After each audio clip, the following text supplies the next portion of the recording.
Hello heroes and villains, and welcome to the BuildFace channel, helping you build a better turn. My name is Danger Ford, and today we're going to do a deck analysis for the Dragon. He is one of my favorite MCs, and let's get right into it. First off, I will show you the full list right here, so let's go over it right now.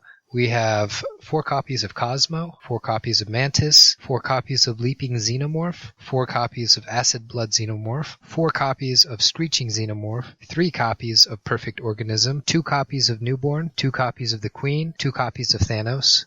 As far as plot twists go, we have 4 copies of Even the Odds, A Shock to the System, 4 copies of those, Chest Burst, 4 copies, Best Offense is a Good Defense, 3 copies, Build the Hive, 2 copies, Spook, 2 copies, and then for locations, we have Level 426, the Wild 4 Xenomorphs, 4 copies of those, Fury 161, 4 copies of those, and Space, 4 copies of those. Okay, so now we are going to go over each card separately, and then afterwards I will give you my opinions on the deck, and some pros and cons. Okay, so first off, the level 1 for the Dragon, it's a creature, and it is a 3/4 with 5 health. The level 1 ability, nobody can stop it. During the main phase, pay green and ready the Dragon. His level up condition, he needs 5 of those. Whenever the Dragon attacks, it gains an XP. Okay, level 2 is 6/7. And his level 2 ability, it feeds on mines. Main phase, pay the space.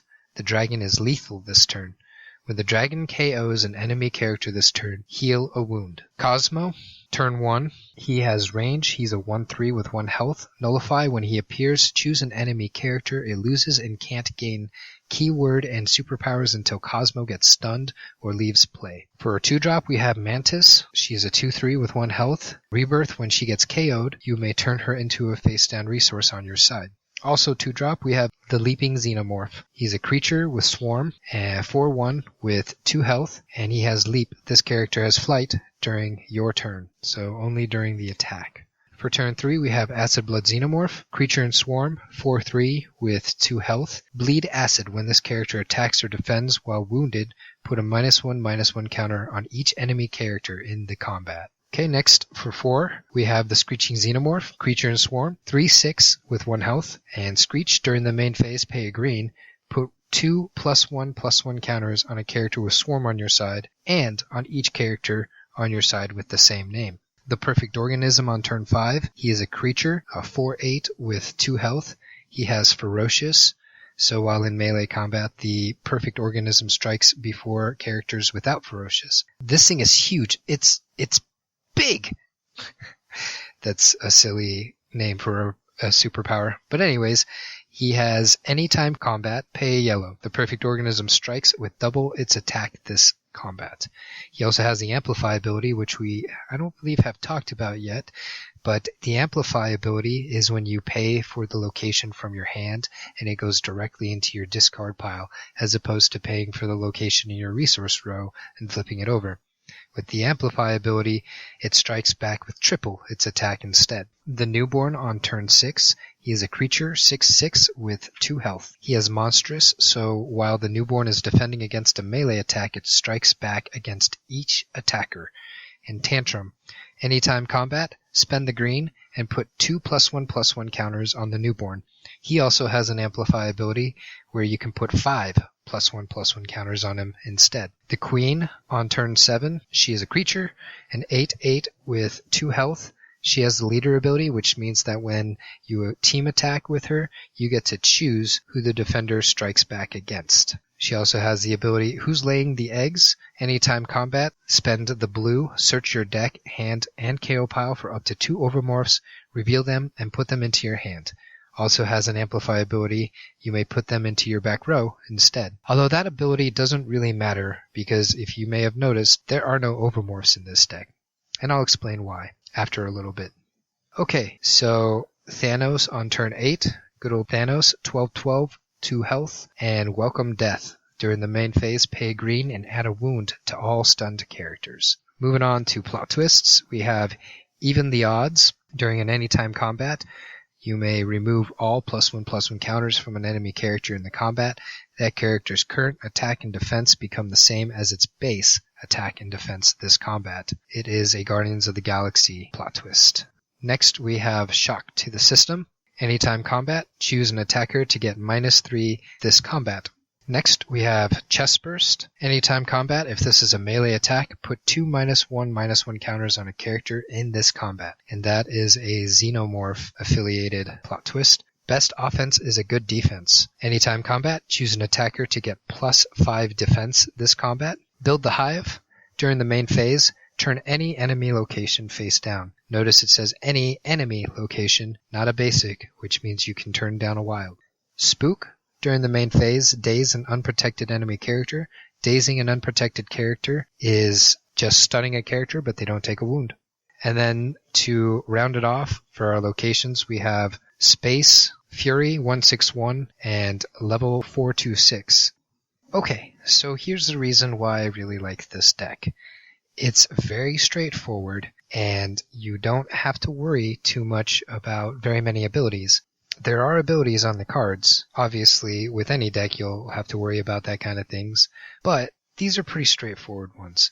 Not only that, but the dragon has an amazing ability that lets him heal later, which means that you can spam his attacks, and if he gets stunned, it's okay. You can heal later. That's why you always want to team attack with him. This deck used to have some adolescent xenomorphs in it on turn 1, but I think the utility of Cosmo on turn 1 is a lot better. And then by turn 2, Leaping Xenomorph and all his other Xenomorph friends start to come out. Mantis is in there, just in case you are missing your curve, which it seems kind of odd that you would have a Xenomorph deck that's a curve as opposed to a swarm build with big numbers but smaller drops. I tried that for a while, but honestly, the curve just works a lot better. Not sure why, but it wasn't really doing it for me when it was a swarm. So Mantis is there to help facilitate your curve later in the game so that you can just ramp up a little bit if you're not hitting your curve early game.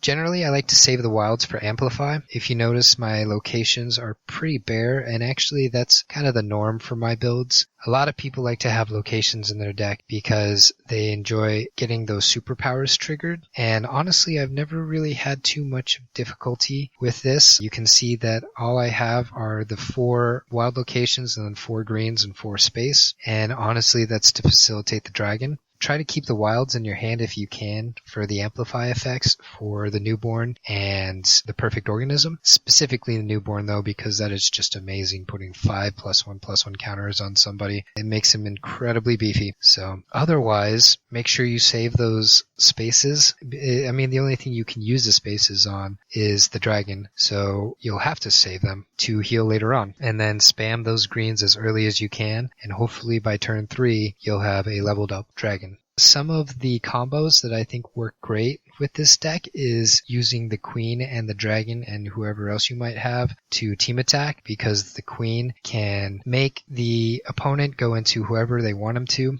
and the dragon can heal without taking a wound, and you probably will take out somebody really beefy. As I mentioned before, there are no Ovomorphs in this deck, which means that the Queen's second ability doesn't even trigger. The reasoning behind this is because the Ovomorphs never really seemed to work for me. I've talked with Mr. Ben about this on one of the interviews that we had. It's one of those cards that's so flavorful and I want them to work, but I can never get them to trigger, and I think it's because it just takes too long. And sure, if I can amplify the ability and get those Ovomorphs out instead of into my hand, that really does help skip the turn, but that means I'd have to add some blues into the deck, some laboratories, which is something that I don't want to get into because I really like having synergies with the locations that I do have, and I like to run so little of them that adding those laboratories would mean I'd have to take something else out, which everything else, in my opinion, was kind of critical to the deck. So the Queen is just there to team attack with the dragon. Not only that, with the lethal, it goes ahead and KOs them outright. The Screeching Xenomorph works really well in combo with the Acid Blood Xenomorphs, especially if you have a couple of them out and maybe they've been stunned already. So not only are you giving somebody a -1/-1 counter, but you're also stacked up a little bit as well. Instead of the 4/3, you would be a 6/5. The Build the Hive and Spook, I have very minimal inside of this deck, and I kind of look at those cards as toolkit cards, just for the fact that they're very situational. I had a lot more of them in the deck just because I did like how Build the Hive could really counter, although it doesn't work as great as you would think since it's not an anytime, it's a main phase plot twist, which means that you can only use it on your turn. So if your opponent draws into the location and then uses it immediately, there's nothing you can do with Build the Hive. It does help out for those characters like Dark Phoenix, who's super popular, who needs 2 yellows or 2 blues and a green in order for her superpowers to trigger. And when you're trying to save up those yellows so that you can make that superpower work, Build the Hive can really screw you over. Spook is